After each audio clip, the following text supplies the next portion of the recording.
Salam damai saudaraku. Hari ini kita akan merenungkan satu perenungan firman, tidak menyerah menghadapi tragedi. Kadang orang merasa masa depannya habis ketika ada tragedi yang menimpa hidupnya. Tapi rupanya ketika kita menyikapi tragedi dengan sikap positif, orang yang jauh menderita bisa memiliki masa depan yang lebih baik karena tidak mau mengalah pada keadaan. Malahan penderitaan yang dialami justru bisa menjadi sebuah pemicu untuk bangkit dan meniti kepada jalan kesuksesan. Kita tahu Thomas Alva Edison, dia seorang ilmuwan, dia seorang peneliti.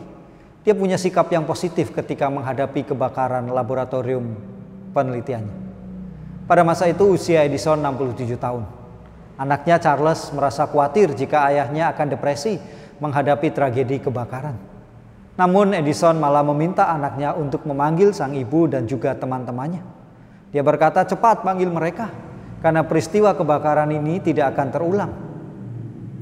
Setelah peristiwa kebakaran itu, Thomas Alva Edison tidak merasa menderita.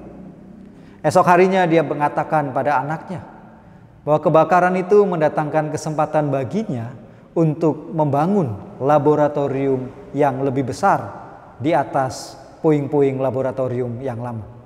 Thomas Alva Edison melihat kejadian kebakaran dengan sikap positif.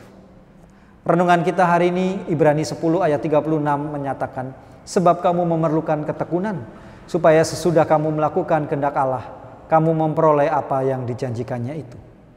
Begitu jelas ayat ini mengatakan bahwa untuk menghadapi segala sesuatu di dalam kehidupan, kita memerlukan satu langkah, yaitu ketekunan untuk mendapatkan semua yang Tuhan janjikan. Acap kali kita cenderung ingin mendapatkan sesuatu tanpa bertekun atau bersusah payah di dalam Tuhan. Memang ada kalanya di dalam ketekunan itu menimbulkan apa yang disebut dengan penderitaan. Tetapi penderitaan itulah yang mengolah dan membentuk diri kita untuk menghadapi tragedi-tragedi kehidupan yang kita alami. Sehingga ketekunan itu menghasilkan pengharapan. Dan iman kita pun nanti akan menjadi bertumbuh. Saudara, bertekunlah di dalam mencari Tuhan. Dan bertekunlah di dalam melakukan apa yang menjadi kehendaknya. Jangan pernah menyerah di dalam menghadapi tragedi kehidupan. Saat ini saudara dan saya mungkin mengalami persoalan di tengah corona yang saat ini melanda.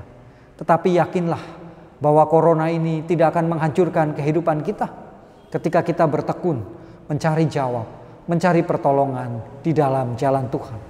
Maka teruslah setia menjalani kehidupan. Bertekunlah karena Tuhan menolong dan tidak pernah meninggalkan kita. Amin. Kita berdoa. Kami bersyukur untuk penyertaan Tuhan di dalam kehidupan. Kami bersyukur kami mengalami masa-masa di mana ada banyak kesulitan hidup, tetapi kami tidak pernah dibiarkan oleh Tuhan sendirian. Maka biarlah Tuhan menolong, memampukan, menguatkan kami untuk melewati pandemi ini. Mampukan kami untuk terus bertekun bersama dengan Tuhan. Kami dimampukan melalui semuanya. Hadirlah bersama dengan kami, tuntunlah langkah kami, sehingga kami senantiasa kuat menghadapi pandemi ini. Demi Kristus yang hidup, kami panjatkan doa ini. Amin.